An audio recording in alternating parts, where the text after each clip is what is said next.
¿Cómo describirías tú la resolución de conflicto a alguien que no esté familiarizado como con ese término o que digan resolución de conflicto entre las organizaciones? ¿Qué puede ser? Vale, muchas gracias, Lina. La resolución de conflictos hace referencia a un primer concepto de la psicología de incompatibilidad. O sea, que hay dos personas o dos grupos, o sí, normalmente son dos bandos.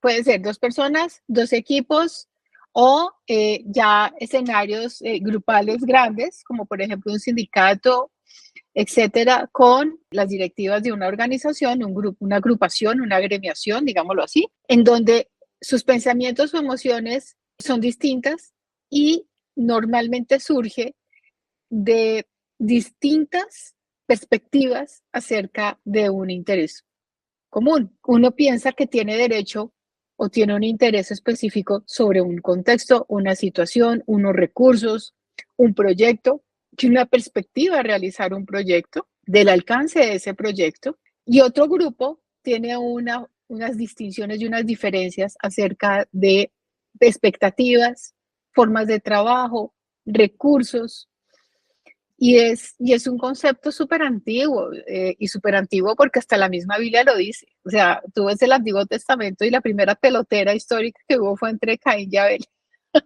Y ahí en adelante existen todas las diferencias y distinciones posibles. Entonces, ¿de dónde sale de lo que nosotros pensamos sobre algo y también de lo que sentimos? Hay que hay que conectar profundamente la parte cognitiva con la parte emotiva o emocional de los seres humanos acerca de una realidad o un contexto.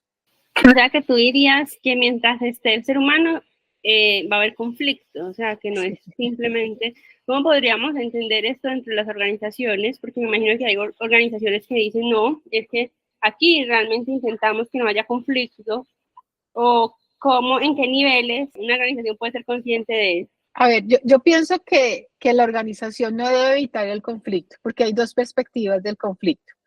Hay una perspectiva funcionalista que dice que el conflicto es importante para conocerse, para evolucionar, para mejorar, ¿sí? De hecho, en el modelo de Truman de la evolución y madurez del equipo, surge la parte de la tempestad como una fase importante para que el equipo madure. En las relaciones humanas pasa lo mismo. ¿Y por qué se origina el conflicto desde el punto de vista organizacional? Porque es un escenario de supervivencia. O sea, hay grupos o equipos que están trabajando en un proyecto, una idea, una iniciativa con un interés específico. Y en el momento en que ellos sienten que ese interés está menoscabado por parte de otro grupo de personas de otras áreas, ya sea porque se demoran en entregar algo que prometieron, ya sea porque ellos quieren hacerlo de una manera y el otro esperaba otra manera de resultado, o sea, porque los resultados son distintos, los tiempos en que se dan esos resultados entre uno y otro equipo, hay una diferencia y entonces surge esa percepción de que el otro está menoscabando mis necesidades, mis deseos, y mis ideas y mis intereses. Y cuando hay eso surge, obviamente por defensa propia, la gente va a decir, oiga, no estoy de acuerdo, nos está afectando a la empresa, hay un impacto negativo, vamos a impactar a stakeholders, a partes interesadas, ¿m? No se va a entregar en el momento en que se prometió. Hay unas cláusulas de cumplimiento que nos dicen que necesitamos cumplir en temas de eficiencia y efectividad, o sea, de calidad, lo que nos comprometimos. Hay personas que piensan o tienen una escala de valores distintas con respecto a esa entregable y por alguna circunstancia no lograron cumplir con los estándares y los criterios de aceptación que se prometieron a los clientes y obviamente surge el conflicto. Evitar el conflicto, en mi opinión, evita que la organización madure y aprenda. El conflicto, desde el punto de vista funcionalista, es visto como algo positivo que ayuda al aprendizaje y a la adaptación por la supervivencia de una organización. La perspectiva disfuncional nos habla de que el conflicto es algo negativo, de que es aburrido, de que porque tenemos que estar negociando. Y ahí hay una cosa curiosa y es que entre el concepto del conflicto y el concepto de negociación hay una línea muy delgada. Porque cuando se presenta un conflicto, lo primero que tú te imaginas es, bruta, yo tengo que negociar. Yo tengo que negociar porque yo siento que me está doliendo y hay que negociar con alguien a quien también le está doliendo. Primera premisa, no podemos negociar con alguien que no va a perder algo. Lina, si tú estás vulnerable, si te está afectándote algo que otro hizo y vas a negociar y le vas a decir, necesito que dejes de hacer lo que estás haciendo, necesito que mejores algo que yo necesito que mejores para que haya un resultado funcional. Necesito que cambie tu actitud o la forma en que estás haciendo las cosas. Si ese otro no siente que va a perder, obviamente no va a cambiar. Dijo yo, ¿por qué voy a cambiar si a mí no me afecta el resultado? Es a la otra persona.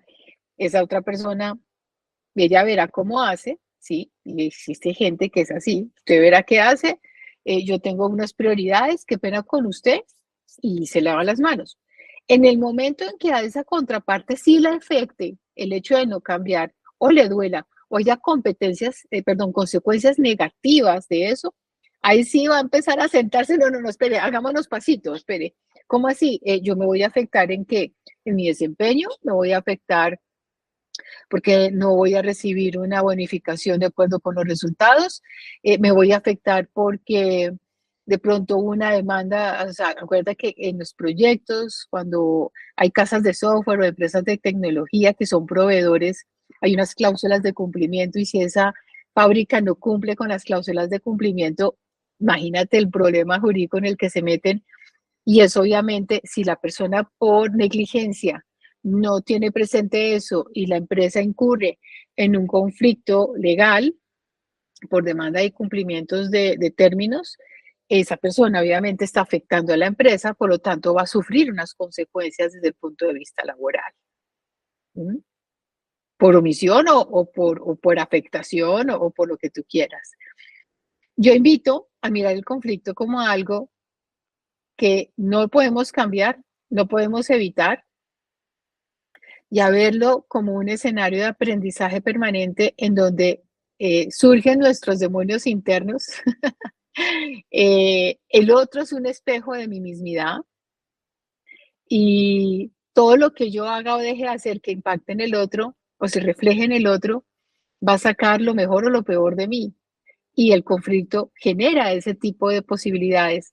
O sea, tú en las buenas, todo el mundo es amigo tuyo, Lina. Todo el mundo es querido. En las malas, tú sabes quiénes están contigo de las malas, quiénes son tus amigos, quiénes te apoyan, porque están dispuestos a arriesgar algo de energía vital para apoyarte y decir, no, ok, yo estoy con Lina, apoyo a Lina y vamos con toda Lina y yo te acompaño a lo que sea para sacar esto adelante y que no nos afecte. Y María Emilia, ¿tú crees que podríamos hablar como de niveles? Digamos, un nivel es de lo que estás hablando, que es como la conciencia de las posibilidades que nos abre el conflicto, al menos tener presente, o incluso, además de niveles, me surge la pregunta, y yo he visto que hay algunas como empresas que incluso generan el conflicto para que de allí salga, por ejemplo, innovación. O sea, ¿cómo se podría entender el conflicto no solamente en su resolución, sino dependiendo de esos niveles en los que pueda presentarse? Lo que pasa es que la innovación se da muchas veces por necesidad.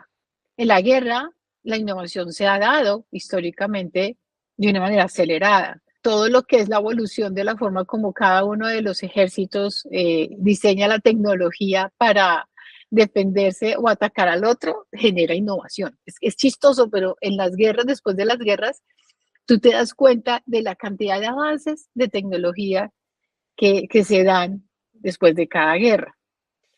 No es lo mismo la Primera Guerra Mundial que la Segunda Guerra Mundial en nivel de tecnología. Y después de la Segunda Guerra Mundial pueden salir potencias como salieron Estados Unidos, por ejemplo, o Rusia.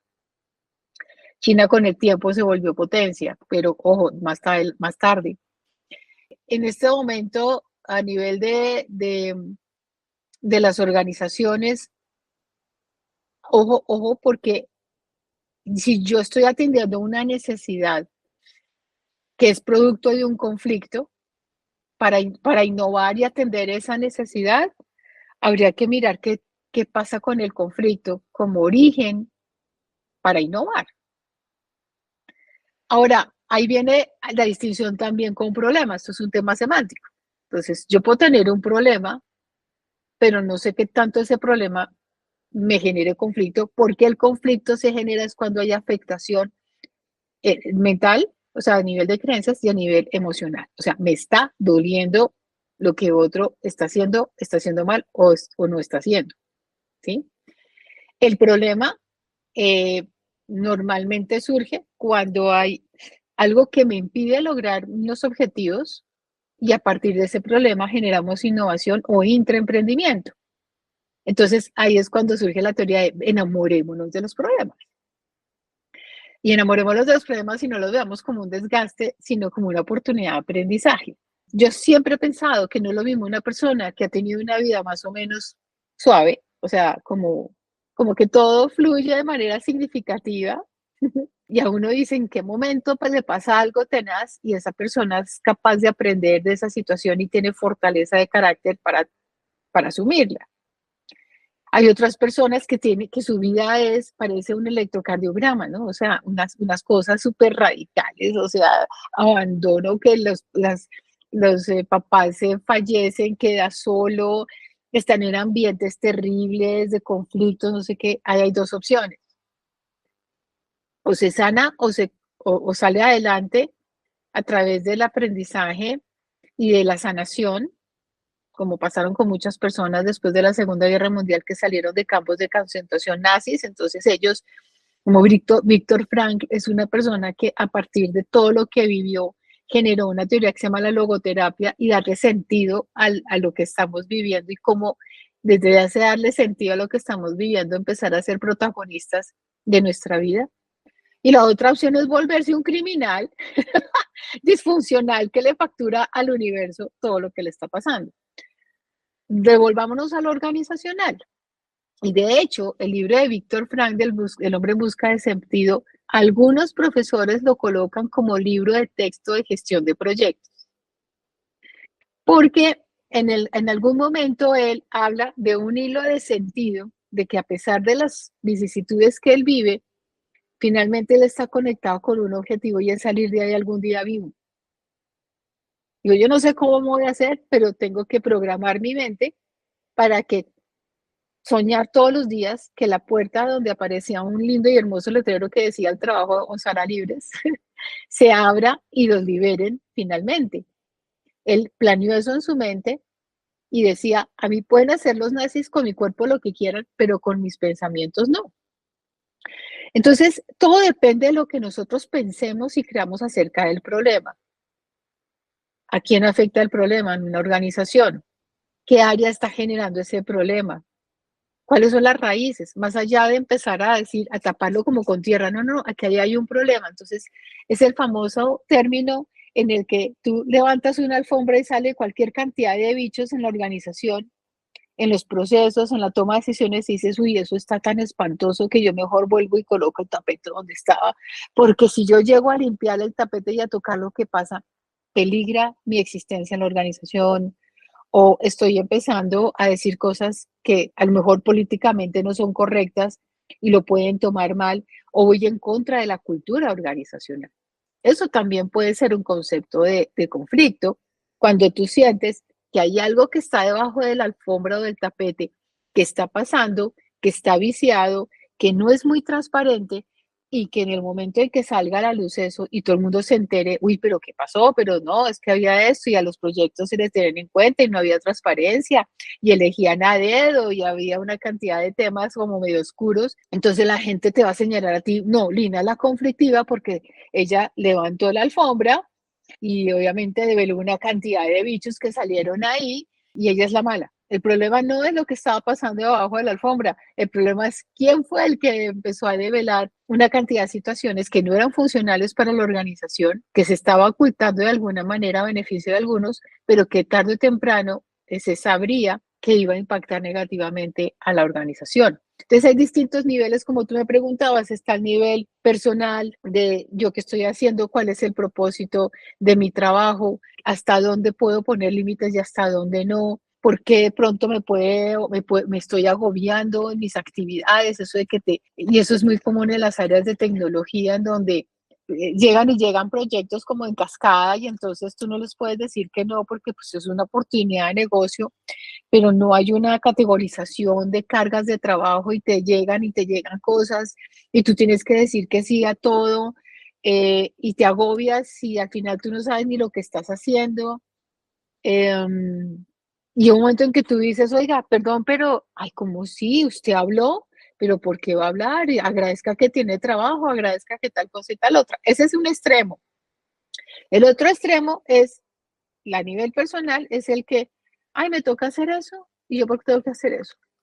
Ah, no, yo solamente hago hasta aquí, y yo tengo un horario laboral, y yo no voy a dar más de lo que me piden, porque pues a mí me están pagando eso y pues sí, y piden, o sea, en el onboarding o en el proceso de reclutamiento, piden una cantidad de cosas como si uno dijera, oiga, lo único que le falta es decirle que en vez de trabajar la empresa va a entrar a un club en donde va a recibir una cantidad de beneficios, pero ese es el otro extremo, como el de la victimización de la persona, que la empresa tiene que, digamos, arrodillarse e inclinarse. A ver, señor, usted que es tan brillante y tan genio y tan preparado, que necesitamos de su trabajo, por favor, ¿qué se le ocurre que podamos ofrecerle para que se amañe y trabaje con nosotros? Y por ahí en 3 o 6 meses no nos deje botados con los proyectos en firme y no quedemos mal. Eso también está generando conflictos en las organizaciones, todos los esquemas de estructuras de valores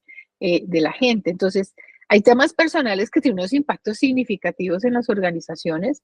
Hay temas de equipos que también, cuando hay un equipo que tiene constantes discusiones o conflictos, es un equipo que ya no está focalizado en el resultado, sino la energía está focalizada es, ya llegó, otra vez en una reunión ya habló otra vez este personaje, pero ¿por qué no lo callan? Yo todavía no he entendido por qué lo escogieron, ese no debería estar aquí. Y le van torpedeando y cada cosa que va diciendo, hay juicios, no sirve para nada, hasta que pues obviamente se genera una cantidad de situaciones. Y en las áreas es cuando la gente se lava las manos y dicen, nosotros no hemos podido terminar de hacer lo que nos corresponde en la cadena de valor porque hay unos 2 equipos allá que están demorados y no nos entregan los resultados, entonces pues nosotros, qué pena con ustedes, pero pues aquí no. Y es echarle la culpa normalmente al otro. Una de las constantes que hay en los equipos a nivel personal, a nivel de equipos y a nivel de áreas o en organizaciones es la victimización. O sea, para que haya un conflicto tiene que haber un malo, un agresor y una víctima. Y para que se rompa esa línea entre esas dos personas, ese flujo de energía, digámoslo así, entre esas dos personas, tiene que haber alguien que sea de mediador, ya sea un líder, alguien que sea reconocido por las dos partes para que medie en esas diferencias que tienen y baje el nivel, digamos, de tensión que le quita energía y le quita cadencia o ritmo de trabajo al equipo cuando está desarrollando un producto o servicio. O un proyecto, si lo quieres hablar de esa manera. Me gusta mucho todo lo que dices porque a la vez esto nos lleva como a la cultura. Quizás la cultura también sí puede ser el mediador y una cultura no solamente que es cuando la gente ya está en la empresa trabajando, sino que incluso antes, como esos primeros filtros, porque obviamente tienes que compartir cierta estructura en esos valores para trabajar en cierto tipo de organizaciones. Es como si se hiciera antes. La organización tiene que estar preparada para saber qué conflictos le aportan y qué conflictos quizás no le aportan y, o sea, como si de antemano no nos llegaran como sorpresas con, por ejemplo, con lo que tú llamas, con estas personas que igual van a como a parar todo y eso se puede manejar. Veces. Sí, uno a veces no entiende, Lina, cómo una persona está buscando empleo. Hay un discurso de venta de sí mismo buenísimo y entonces no, yo en la entrevista digo todo lo que el otro va a querer escuchar con tal de entrar a la empresa. Entra y todo aquello que dijo en la entrevista es como si quitara el velo y saliera la verdadera persona detrás de ese velo y es alguien totalmente distinto al que nosotros entrevistamos. Yo soy muy amiga de las pruebas, sé que hay gente que es detractora de las pruebas psicotécnicas proyectivas que estimulan el inconsciente, que ha sido probada clínicamente antes y después transferidas en sus significados a las organizaciones. Llevan aproximadamente 120 años aplicándose a través de patrones. Nosotros los seres humanos tenemos patrones de personalidad y rasgos que en distintos niveles se van categorizando a la luz de la psicología y que permiten predecir de alguna manera las posibles consecuencias de contratar a una persona cuyos temas disfuncionales puedan impactar. Por ejemplo, hay un término que se utiliza, un espectro, por ejemplo, el espectro de Asperger es muy amplio y uno conoce personas, yo tuve alumnos en ingeniería electrónica en la universidad que tenían Asperger, yo se los identificaba desde muy chiquitos cuando entraban a la universidad y la idea era lograr irlos formando de tal suerte que fuera funcional el paso por la universidad, porque ellos también, como todos, tienen derecho a formarse y a educarse para ser profesionales. Cuando el espectro es demasiado grande, o sea, demasiado intenso, es muy complicado que estas personas lograron sobrevivir a una carrera como ingeniería electrónica por la cantidad de situaciones sorpresivas que se les venían presentando y de alguna manera por el rigor que tiene. Otras que tienen un espectro no tan marcado, sí han logrado graduarse y de hecho hacen maestría y logran, digamos, entrar a trabajar, solo que su estructura de pensamiento y de personalidad hay que definirla y de entenderla para no sentirse afectados porque ellos aparentemente no tienen empatía y a veces la gente eso puede verlo como algo negativo, ¿no? Y no es porque ellos no quieran ser empáticos, sino porque la estructura neurológica de este espectro, eso es una condición psicológica, pues a veces no lo permite. Si hablamos de maníaco-depresión, por ejemplo, y de hecho los orígenes de algunos conflictos vienen de estados psicológicos de disfunción. Una persona que tiene, por ejemplo, el tema de la maníaco-depresión son personas que no son muy estables, que hoy amanecen o en una semana o X tiempo están súper activos con una energía brutal, que uno dice este personaje y de pronto se desaparecen, a veces no van a trabajar, se ausentan, la gente no sabe qué pasa, a veces no contestan los mensajes. Y si no son medicados, el cerebro no tiene los recursos para defenderse de eso y necesitan ser medicados para tener el derecho a trabajo, tener el derecho a estudiar. Yo he tenido también casos, después de la pandemia se disparó mucho los temas depresivos y de ansiedad. Y el otro espectro que me parece también muy interesante, que a veces uno ve en las organizaciones, aparte del Asperger y de la maníaco-depresión, hay algunos personajes con unos matices, por ejemplo, obsesivos, ¿no? Entonces son obsesivos por el orden, por el cumplimiento. Es que me dijeron que me iba a entregar y yo esperaba a las 13 en punto el informe, el entregable, y arman el reguero y se quejan con todo el mundo. Entonces las condiciones psicológicas y emocionales también originan los conflictos, Lina, no solamente el hecho de que hay algo que no suceda o que suceda como yo no espero, sino también el esquema de las condiciones de salud psicológica también son un ingrediente importante en los conflictos. El narcisismo intelectual es muy común en el mundo de la ingeniería, el hecho de que yo tengo doctorado y entonces hablar de manera algorítmica, o sea, tiene un lenguaje súper abstracto, Lina, de tal suerte que si tú no lo entiendes los chistes o ese lenguaje súper abstracto, para ellos no estás a su nivel de inteligencia. A ver, si ves, se demoró 10 minutos y a los 10 minutos se rió. Y además lo dicen, ¿no? Para colmo de males, pues como esta no entendió el chiste algorítmico, entonces fuera eso te refuerza la idea de que eres lo suficientemente poco inteligente para no entenderlo de una y no reírte de una. Esos tipos de comentarios es muy común en las escuelas de formación de ingeniería y eso lo aprenden los chicos escuchando a sus propios profesores tratarse entre ellos de esa manera y lo ven como algo normal. Y lo más triste del asunto es que en las organizaciones es una réplica de las culturas universitarias de las facultades de ingeniería, y hablo específicamente de ingeniería porque estamos en un contexto obviamente de tecnología entonces es muy común que tú veas, oiga, como que yo he vivido algo esto antes. Pues claro, en la facultad de ingeniería los profesores, la forma de calificarte, de evaluarte, hacerte retroalimentación, etcétera, etcétera, se replica en las organizaciones y hay una continuidad de la manera como esas conversaciones de las figuras de autoridad que los chicos tuvieron, la replican las organizaciones y terminan siendo organizaciones tiranas, de muy poco respeto o consideración por las personas, con muy bajita empatía, y obviamente eso también conlleva a que haya también conflictos en una organización.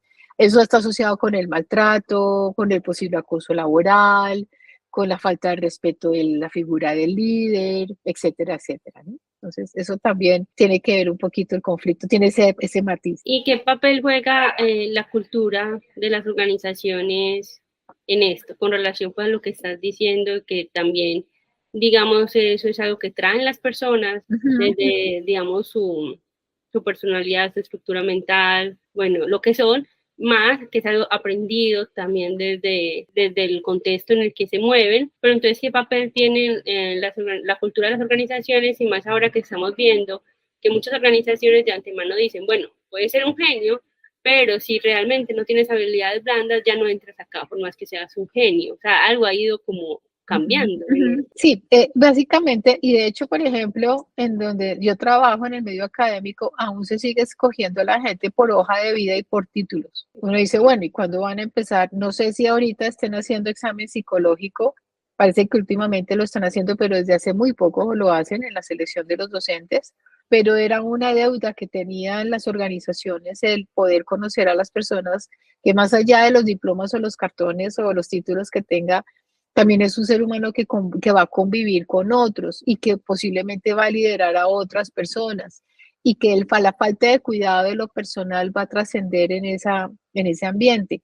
La cultura es una sumatoria de muchas cosas, Lina, es una sumatoria de hábitos, de creencias, de valores, de formas de comunicarse, de hacer retroalimentación, de las ceremonias, de los símbolos de estatus que tenga la organización, que si la gente no les da sentido, se van perdiendo.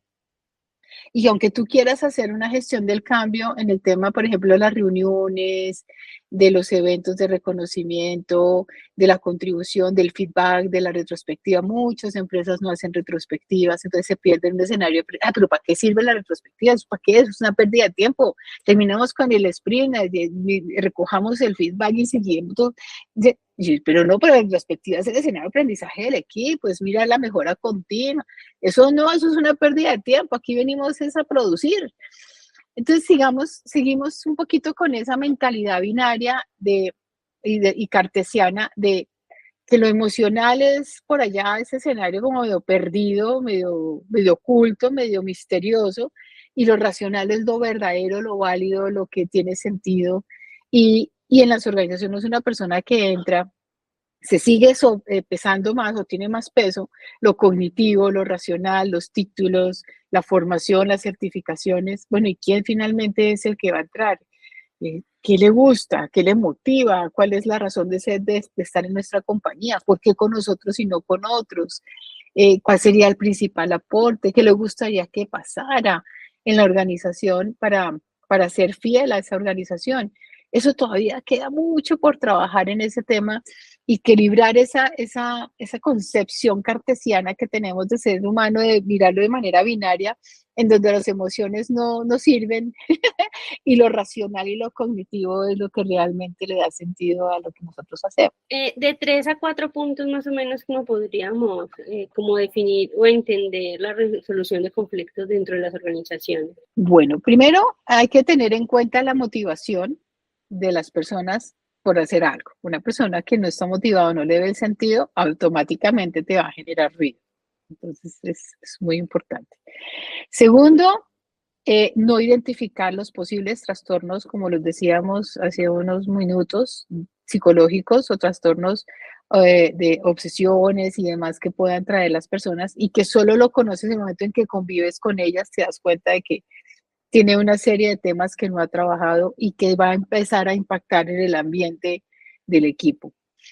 La falta de capacitación y formación de los líderes. El líder finalmente muchas veces sigue siendo el referí, sigue siendo el mediador y si no tiene esta formación de competencias de escucha activa, de empatía, de hacer preguntas poderosas, pues obviamente no va a ser mucho más complicado abordar los conflictos. también hay otra y es el miedo de la gente a decir algo y a quejarse del maltrato, de la afectación. No, es que si yo digo algo, después hay represalias a mí, yo me quedo sin trabajo o empiezan a quitarme trabajo importante o me dan cosas que no tienen significado. Entonces el miedo a las consecuencias, eso también puede generar situaciones críticas. Y muy importante, clave, el desarrollo de competencias de mediación de conflictos, entender el conflicto como un escenario y un espacio de diálogo entre personas y no tenerle miedo. Hay muchas personas que en las empresas hablan de, allá están peleando fulano, ah no, miren a ver ellos cómo solucionan su tema. Es como una papa caliente y te da pánico. Yo, pero qué jartera, yo prefiero seguir echando código, seguir haciendo cosas, yo no tengo por qué meterme, porque lo emocional y lo irracional como no está, no lo podemos controlar, al no poderlo controlar y no poderlo asumir, nos da mucho miedo que evidencien que somos incompetentes en el momento de afrontarlo. O sea, el ego ahí, el líder juega un papel importante. Señor líder, usted tiene que aprender a mediar.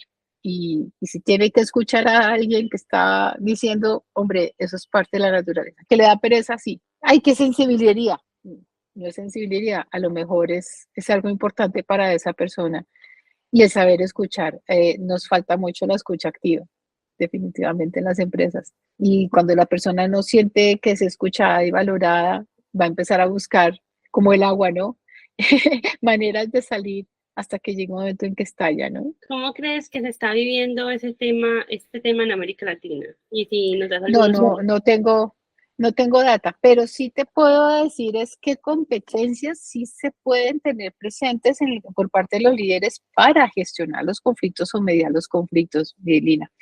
Uno es la capacidad de formulación de preguntas poderosas para desarrollar insights en las personas que están en esa situación de conflicto. La inteligencia emocional del líder, el ser consciente también de sus emociones, ayuda a crear conciencia en las personas que están afectadas por el conflicto de sus emociones. O sea, la conciencia emocional es uno de los principales factores de la inteligencia emocional.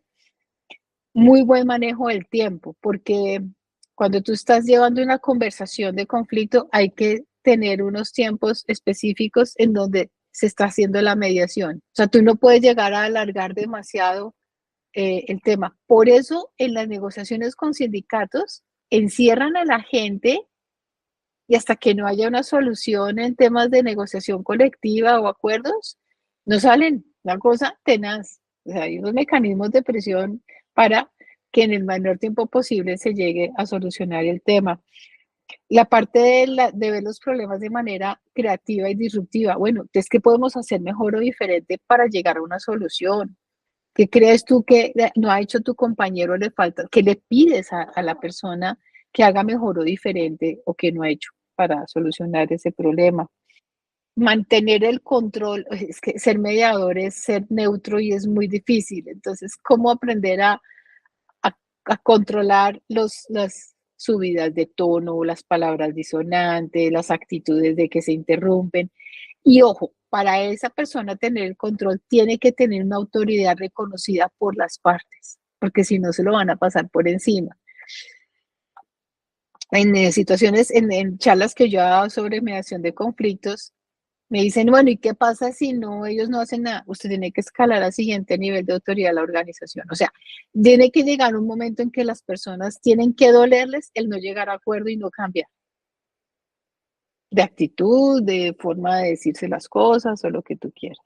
Entonces, el mediador debe tener una autoridad reconocida por las partes para ser una persona que diga y ponga límites a las situaciones que se vienen a presentar. Buscar, ayudar al equipo o a las personas en conflicto a buscar alternativas creativas al problema, importante. Formular los temas y mantener una actitud calmada frente a la formulación de los problemas. Aprender a lidiar con situaciones complejas emocionales, o sea, que no le dé miedo, que de pronto alguien llore, o es que esto, mire, no sé qué, yo estoy aburrido, porque normalmente en la mediación hay escenarios de catarsis. Si la persona se asusta, imagínate un mediador que le ayude, que le angustie la catarsis, no, eso es imposible. y trabajar de manera armoniosa con las personas, o sea, que el tipo sea reconocido, que esa persona sea reconocida por parte de la empresa como alguien de respeto, de consideración, confiable, ayudar a obtener consenso. Bueno, entonces, ¿qué nos llevamos de aquí? ¿Qué podemos concluir? O sea, cómo queremos salir y también qué podemos concluir o qué estamos aprendiendo de estas conversaciones que van surgiendo. Muy importante es el seguimiento a los compromisos. O sea, el hecho de que las personas estén dialogando y, digamos, se lleguen a acuerdos, esos acuerdos, Lina, tienen que escribirse, tiene que haber un acta y tiene que haber un seguimiento a esos compromisos por parte del líder. Bueno, ¿qué ha pasado? ¿Cómo vamos? ¿Vamos mejorando? ¿Está bien? ¿Está mal? Eso lo hace perfectamente un líder de un equipo, un Scrum Master, un Agile Coach, pero alguien tiene que hacer esa labor. Identificar muy bien también las creencias limitantes de las personas. Y para eso sí se necesita tener una formación clave, ¿no? O sea, ¿qué marcos de pensamiento trae la persona acerca de la otra? No es que usted tiene que llegar puntual a las 8 de la mañana todos los días, porque para mí una persona que no llega puntual a las 8 de la mañana todos los días no es una persona, es un vago, es un desordenado, es un no sé qué, pero eso es una, ¿de dónde sacó eso? De pronto aprendió a ser a funcionar, pero en este momento a lo mejor hay otras cosas importantes que están por encima del llegar sí o no puntual, ¿no? Y es el tema del resultado, la productividad y demás. Una persona muy objetiva y evitar hacer evaluaciones de las personas o juicios. Y hacer juicios en el mundo de la tecnología es muy fácil.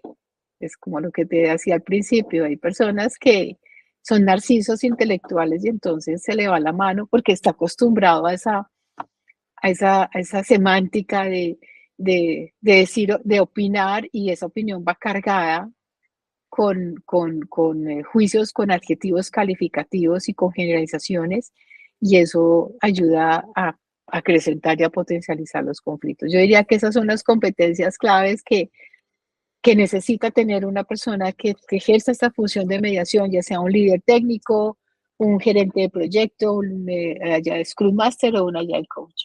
Muy, muy completas. Una pregunta antes de pasar a las recomendaciones que tú nos des de podcast o donde podemos profundizar como en estos temas.